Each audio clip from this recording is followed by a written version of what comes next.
Hi guys! Good morning! So ito yung postcard na nakuha natin from the Love Korea event, and today, i-scratch natin siya para ma-reveal na yung tunay niyang kulay. Yan. So this is the Pohang International Fireworks Festival. Okay, let's open it. So meron siyang scratcher na kasama along with the postcard. And ito yung gagamitin natin to scratch the area. So pwede natin sundan ito. Yan. Ito yung parang pattern natin. Kung ano yung in-expect natin kakalabasan. Okay. So let's start! So dito muna tayo sa maliliit na part.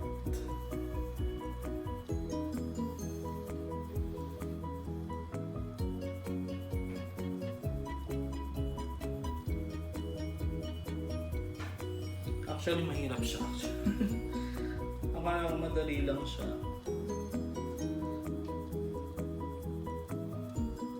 But I think, ang kailangan ma-scratch is yung mga line area. Para yun yung magbibigay ng kulay.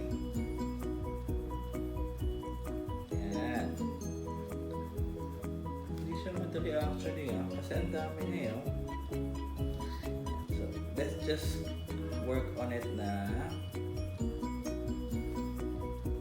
very detailed kasi yung postcard. So you have to scratch every details of it para siyempre makuha yung tunay na kulay na ina-expect natin. And hopefully ma-achieve natin siya.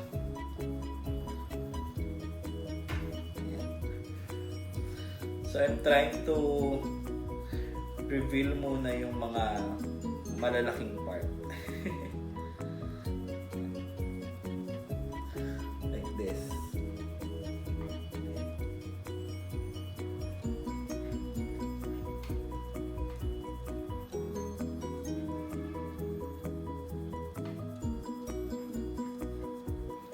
Ang galing nito, no? Actually, it requires so much effort pala, come to think of it, kasi it has a lot of details on it na kailangan mo talagang mag-pay attention. Kung hindi, baka iba yung kalabasan niya. Yan. Even yung water part na parang reflection, it's really very detailed.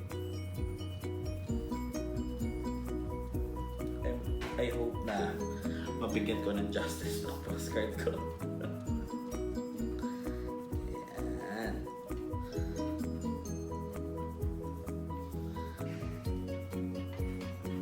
Akala ko madali lang siya nung una. Pero challenging pala siya.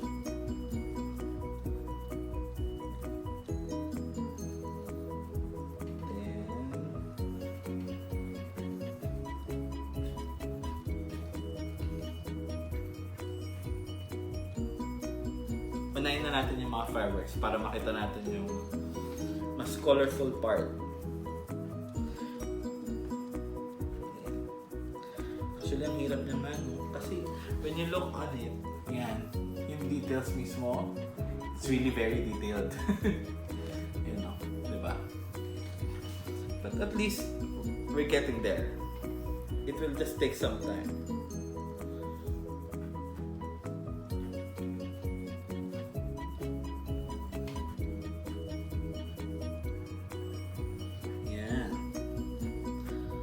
Galing mo nakaisip. Actually, during that event, ano to may pinagpilian pa akong isa.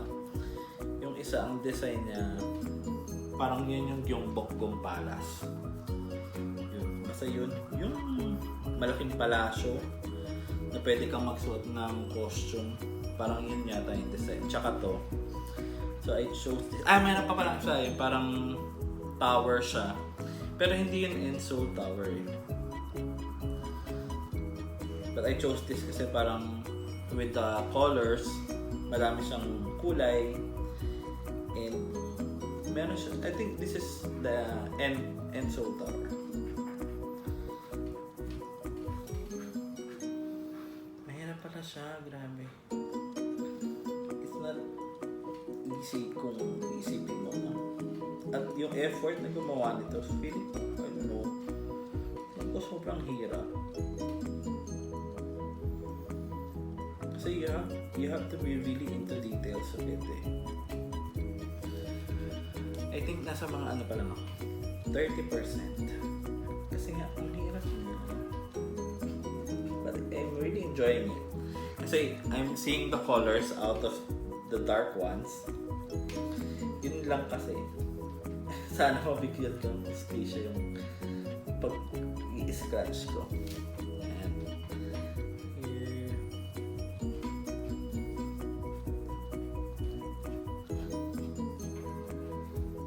Grabe, ang galing, no?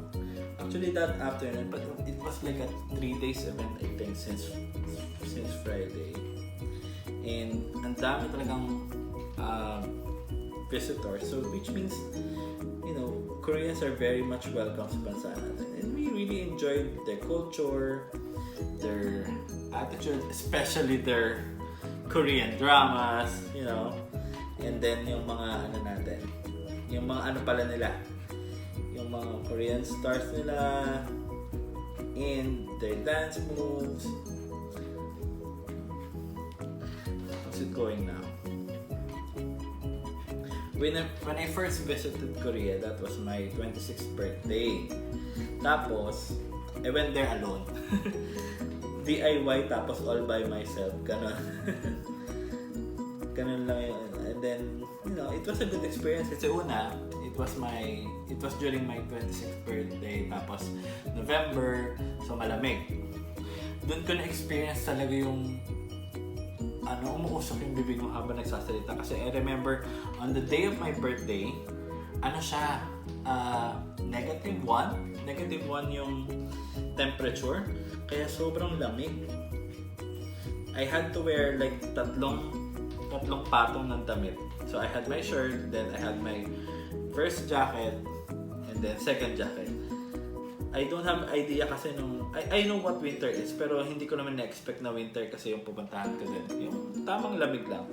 Pero to my surprise, iba pala yung lamig talaga when you're there. And so, aside from, you know, the usual tour and visiting Korea, I was able to meet some of my Korean friends na nakilala ko when they visited here sa Manila.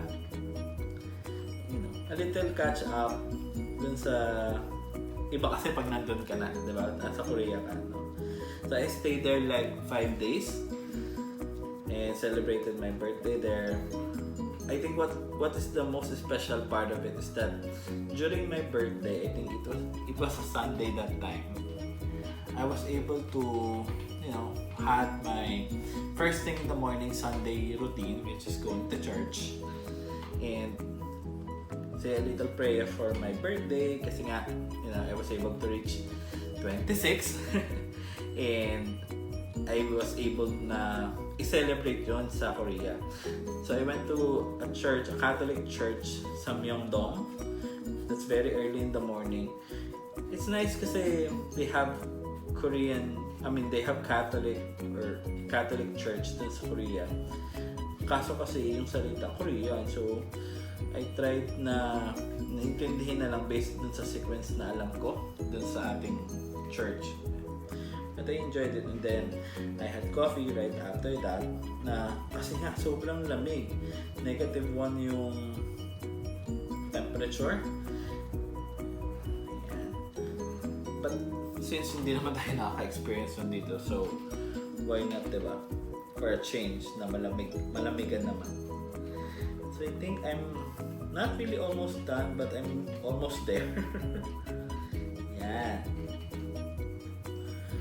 Kayo, what is your most memorable part dun sa Korean experience nyo?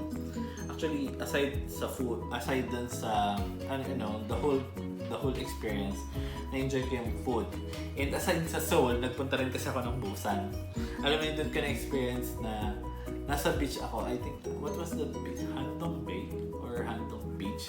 There was a beach dun sa Busan na, you know, when you're in the beach, syempre dapat mga beach attire. Pero, ang suot ko yung jacket. Tapos nakapansa ko kasi nga sobrang lamig.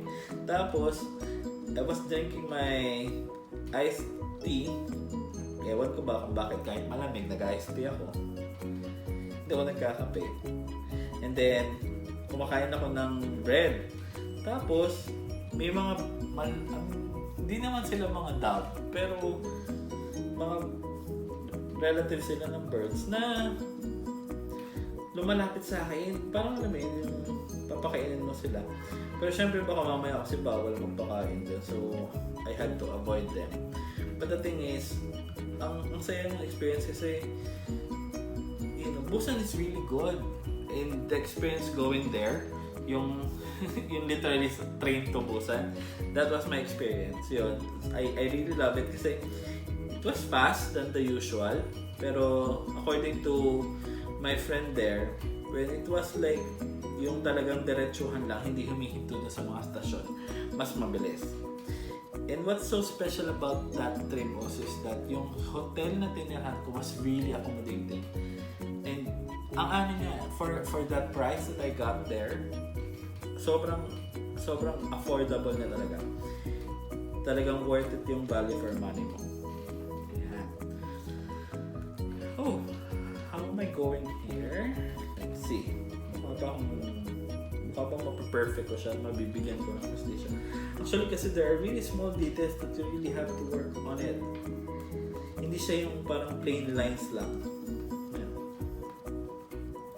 You really have to scratch different lines and various things. Yeah. Let's see.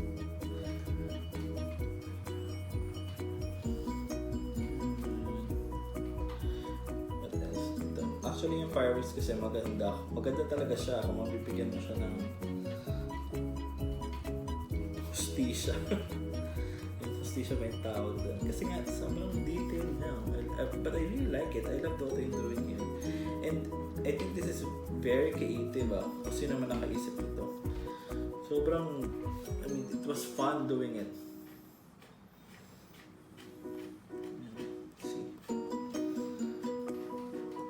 So, kaya magkakaroon ng South Korea event ulit. Yan. I think I'm almost done. And I was able to give justice to my drawing here sa pag-scratch niya. Make it really colorful. Yan. Tak. Yan. I think I'm done. So, here's my finished product. Yan. Actually, when you look into it, sobrang detailed niya talaga. Hindi yung like straight lines lang and all. So, you really have to pay attention on the details. But, I think, medyo hawig naman siya dun sa inaasahan nating result dito sa postcard natin. So, there you go. So, thank you so much for watching again on my Scratch to Win. Scratch the Postcard episode. And for those again who will be traveling to Korea, just secure your visa ahead of time. So I think there's some different requirements, or just make sure that you have the proper documentation when you visit Korea. And nevertheless, enjoy your trip and have a good day. Bye!